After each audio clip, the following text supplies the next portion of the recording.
News First, Prime Time, Sunrise. வணக்கம். இது news ஃபர்ஸ்டின் காலை நேர பிரதான செய்தி. உங்களுடன் இணைந்து கொள்ளும் நான் சந்திரிகா ஆறுமுகம். இன்றைய விரிவான செய்திகளுக்கு செல்லும் முன்னர் முதலில் தலைப்புச் செய்திகள். புதுக்குடியிருப்பு மற்றும் கரைத்துறை பெற்ற பிரதேச சபைகளுக்கான தேர்தலின் பிரசார நடவடிக்கைகள் இன்று நள்ளிரவுடன் நிறைவு. சுன்னாகம் பகுதியில் நிலவும் குடிநீர் பிரச்சினையை தீர்ப்பதற்காக வடமாகாண சபையின் செயற்பாடுகள் திருப்தி அளிக்கவில்லை என மக்கள் ஒன்றியம் குற்றச்சாட்டு. தமிழகத்தில் கைது செய்யப்பட்டுள்ள 19 இலங்கை மீனவர்களும் இன்று விடுவிக்கப்பட உள்ளதாக தகவல் வெளியாகியுள்ளது. செக் குடியரசில் இடம்பெற்ற துப்பாக்கிச்சூடு பிரயோகத்தில் தாக்குதல்தாரி உட்பட 9 பேர் பலி. இனி விரிவான செய்திகள். முல்லைத்தீவு மாவட்டத்தின் புதுக்குடியிருப்பு மற்றும் கரைத்துறை பெற்ற பிரதேச சபைகளுக்கான தேர்தலின் பிரசார நடவடிக்கைகள் இன்று நள்ளிரவுடன் நிறைவு செய்ய வேண்டும் என தேர்தல்கள் செயலகம் தெரிவிக்கின்றது. பிரதேச சபை தேர்தலுக்கான அனைத்து ஏற்பாடுகளும் பூர்த்தி செய்யப்பட்டுள்ளதாக பிரதி தேர்தல் ஆணையாளர் எம் முகமது அறிவிக்கின்றார். எதிர்வரும் 28ஆம் தேதி நடைபெறவிருக்கின்ற முல்லைத்தீவு மாவட்டத்தின் புதுக்குடியிருப்பு மற்றும் கரைத்துறை பற்றி பிரதேச சபைகளுக்கான தேர்தல் பிரச்சார நடவடிக்கைகள் இன்று நள்ளிரவு 12 மணியுடன் முடிவுக்கு வரவுள்ளது. ஏற்கனவே நீதிமன்ற செயல்முறை காரணமாக ஒத்திவைக்கப்பட்டிருந்து வழக்குகள் நிராகரிக்கப்பட்டதனை தொடர்ந்து தேர்தல்கள் திணைக்களத்தினால் இந்த பிரதேச சபைகளுக்கான தேர்தலை நடாத்துவதற்கான நடவடிக்கைகள் எடுக்கப்பட்டன. இதன் அடிப்படையில் புதுக்குடியிருப்பு பிரதேச சபைக்காக 9 உறுப்பினர்களும் கரைத்துறை பற்றி பிரதேச சபைக்காக 11 உறுப்பினர்களுமாக மொத்தம் 20 உறுப்பினர்கள் தெரிவு செய்யப்படவிருக்கிறார்கள். தேர்தல் பிரச்சார கூட்டங்களை நடாத்துவதோ வீடு வீடாக சென்று வாக்குகளை அல்லது விருப்புகளை வழங்குமாறு பரிந்து கேட்பதோ தேர்தல் பிரச்சார துண்டு பிரசுரங்களை பகிர்ந்தளிப்பதோ தடை செய்யப்பட்டுள்ளன. இதேவேளை இதுவரை வாக்காளர் அட்டைகள் கிடைக்காதவர்கள் பிரதேசத்திற்குரிய தபால் நிலையத்தில் அதனை பெற்றுக் கொள்ள முடியும் என பிரதி தேர்தல் ஆணையாளர் குறிப்பிடுகின்றார். கரைத்துறை பற்றி மற்றும் புதுக்குடியிருப்பு ஆகிய பிரதேச சபைகளுக்கான தேர்தலில் வாக்களிப்பதற்கு தகைமை பெற்றுள்ள ஏறத்தாழ 52,000 வாக்காளர்களுக்கான உத்தியோகபூர்வ வாக்காளர் அட்டைகள் அஞ்சல் திணைக்களத்தின் துணையுடன் வாக்காளர்களிடையே பகிர்ந்தளிக்கப்பட்டுள்ளன. 2014ஆம் ஆண்டின் வாக்காளர் இடாப்பில் பெயர் பதிவு செய்யப்பட்டுள்ள எவரேனும் வாக்காளருக்கு இதுவரை உத்தியோகபூர்வ வாக்காளர் அட்டைகள் கிடைக்கப்படாவிட்டால் உடனடியாக தமது பதிவு முகவரிக்குரிய கடிதங்களை பகிர்ந்தளிக்கின்ற தபால் அலுவலகத்திற்கு சென்று தத்தம் ஆளடையாளத்தை நிரூபித்து தமக்குரிய வாக்காளர் அட்டைகளை பெற்றுக் கொள்ளுமாறு புதுக்குடியிருப்பு மற்றும் கரைத்துறை பற்றி பிரதேச சபைக்காக பதிவு செய்யப்பட்டுள்ள அனைத்து வாக்காளர்களிடமும் தேர்தல்கள் திணைக்களம் நிச்சயமாக வேண்டுகோள். புதுக்குடியிருப்பு பிரதேச சபைக்கான தேர்தலின் மூலம் 9 உறுப்பினர்களும் கரைத்துறை பெற்ற பிரதேச சபைக்கான தேர்தலின் மூலம் 11 உறுப்பினர்களும் தெரிவு செய்யப்பட உள்ளனர். பிரதேச சபைகளுக்கான தேர்தலில் வாக்களிப்பதற்கு 52,758 பேர் தகுதி பெற்றுள்ளனர். 95 வாக்களிப்பு நிலையங்களில் இவர்கள் வாக்களிக்க உள்ளதாக தேர்தல் செயலகம் குறிப்பிட்டுள்ளது. அங்கீகரிக்கப்பட்ட 6 அரசியல் கட்சிகள் சுயேட்சை குழுக்களும் இந்த தேர்தலுக்காக ஏற்கனவே வேட்புமனு தாக்கல் செய்துள்ளன.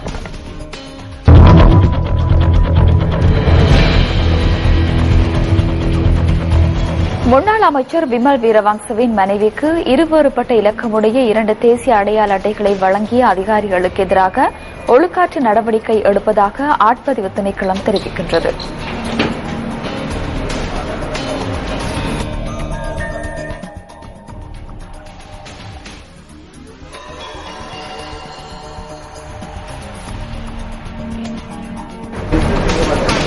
இந்த விடயம் தொடர்பில் ஏற்கனவே ஒழுக்காற்று விசாரணை ஆரம்பிக்கப்பட்டுள்ளதாக திணைக்களத்தின் உயர் அதிகாரி ஒருவர் கூறியுள்ளார்.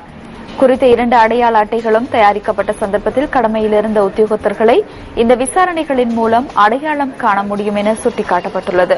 முன்னாள் அமைச்சர் விமல் வீரவங்சவின் மனைவி வெவ்வேறுபட்ட இலக்கமுடைய 2 தேசிய அடையாள அட்டைகளை பயன்படுத்தியுள்ளதாக குற்றப்புலனாய்வு திணைக்களம் நீதிமன்றத்தில் அறிவித்துள்ளது. பிறப்பு அத்தாட்சி பத்திரம் மற்றும் கடவுச்சீட்டு ஆகியவற்றை போலியான முறையில் தயாரித்த சம்பவம் தொடர்பில் முன்னாள் அமைச்சரின் மனைவியான சசி வீரவங்ச கைது செய்யப்பட்டார்.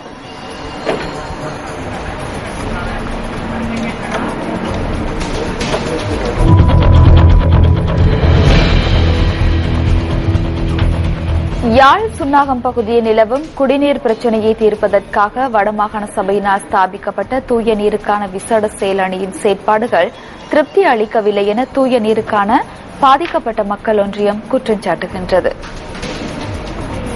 தூய நீருக்கான விசேட செயலணி தமது பணிகளை செவ்வனே நிறைவேற்ற வேண்டும் எனவும் இந்த கோரிக்கை உரிய முறையில் முன்னெடுக்கப்படவில்லை எனில் செயலணியின் அங்கத்துவத்திலிருந்து விலகுவதற்கான நடவடிக்கைகள் மேற்கொள்ளப்படும் எனவும் ஒன்றியத்தின் தலைவர் சிவில் பொறியியலாளர் நவரண்டம் நந்தரூபன் தெரிவிக்கின்றார்.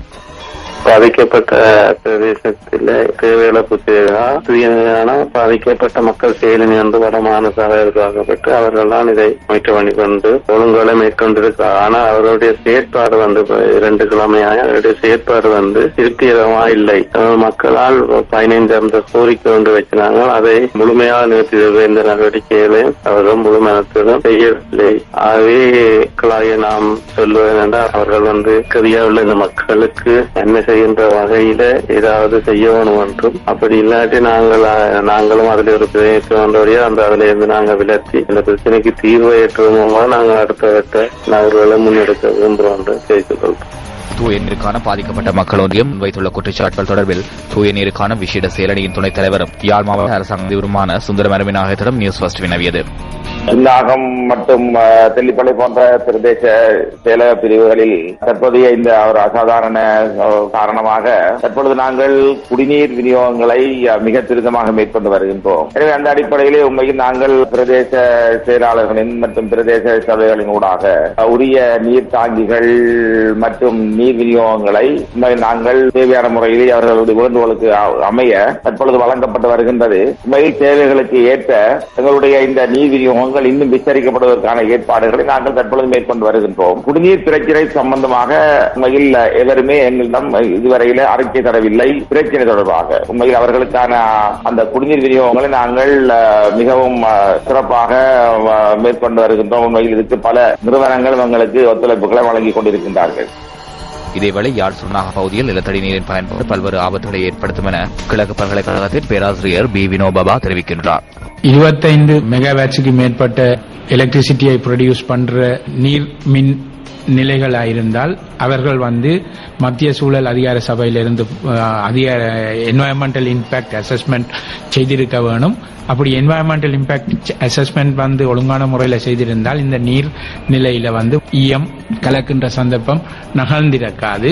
ஈயம் இருக்குமா இருந்தால் உயிராபத்துகளும் ஏற்படக்கூடிய நிலைமை இருக்கு. இதற்கு உதாரணங்களாக மெர்க்குரி பொல்யூஷனால அது மீன்களை சென்றடைந்து மீன்ல உண்கின்ற தாய்மார்களை சென்றடைந்து அதிலிருந்து வந்த விளைவுகள் சந்ததிக்கு போய் சென்ற வரலாறுகள் இருக்கு. இதே நிலைமையில இங்கேயும் நாங்கள் கவனிக்க என்ன விதத்தில் சூழல் மாசடைஞ்சது, எந்த காரணத்தால் அது போனதுன்றது கண்டறிஞ்சவனும்.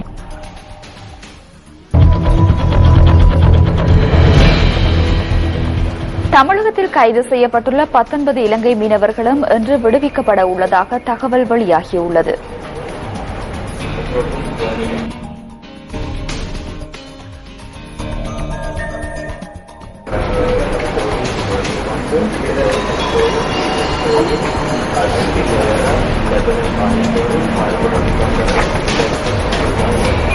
கன்னியாகுமரியிலிருந்து சுமார் 52 கடல் மைல் தொலைவில் மீன்பிடித்துக் கொண்டிருந்த போது குறித்த மீனவர்களின் 4 படகுகளை இந்திய கரையோர பாதுகாப்பு படையினர் நேற்று கைப்பற்றினர். எவ்வாறாயினும் இலங்கை மீனவர்கள் 19 பேரையும் எச்சரிக்கையுடன் விடுவிக்குமாறு அவர்களை கைது செய்த இந்திய கரையோர பாதுகாப்பு படையின் கப்பலுக்கு புதுடில்லியில் உள்ள கரையோர பாதுகாப்பு தலைமையகம் உத்தரவிட்டுள்ளது. இதற்கமைய இலங்கை மீனவர்கள் 19 பேரும் அவர்களது 4 படகுகளுடன் சர்வதேச கடல் எல்லையில் இன்று விடுவிக்கப்பட உள்ளதாக தூத்துக்குடியில் உள்ள கரையோர பாதுகாப்பு அதிகாரி ஒருவரை மேற்கோள் காட்டி இந்திய ஊடகங்கள் செய்தி வெளியிட்டுள்ளன. இலங்கை இந்திய மீனவ பிரச்சினைக்கு சுமூக தீர்வு காணும் வகையில் நல்லெண்ண அடிப்படையில் இந்த மீனவர்கள் விடுவிக்கப்படுவதாக சுட்டிக்காட்டப்பட்டுள்ளது. இலங்கையில் கைப்பற்றப்பட்டிருந்த தமிழக மீனவர்களின் 81 படகுகளும் அண்மையில் விடுவிக்கப்பட்டிருந்தன. 2015ஆம் ஆண்டு உலகக்கிண கிரிக்கெட் தொடரின் 16வது போட்டியில் அயர்லாந்து மற்றும் ஐக்கிய அரபு ராஜ்ய அணிகள் இன்று களமிறங்க உள்ளன. பிரிஸ்பர்ன் மைதானத்தில் நடைபெறவுள்ள இந்த போட்டி இலங்கை நேரப்படி இன்று காலை 9 மணியளவில் ஆரம்பமாக உள்ளது. உலகக்கிண வரலாற்றில் 2 அணிகளும் முதல் முறை மோத உள்ளமை குறிப்பிடத்தக்கது.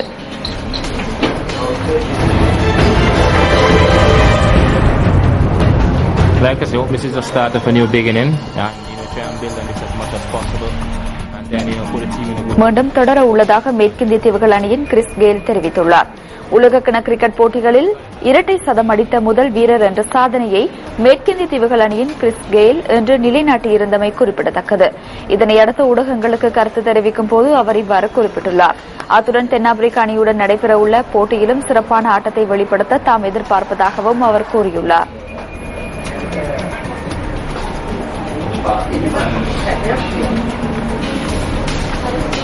இத்துடன் நியூஸ் ஃபர்ஸ்டின் இன்றைய காலை நேர பிரதான செய்திகள் நிறைவு பெறுகின்றன. நமது அடுத்த மணித்தேர செய்திகளை 10:25க்கு எதிர்பாருங்கள். வணக்கம். Hotline 0114-896-896 www.newsfirst.lk. Feedback at newsfirst.lk.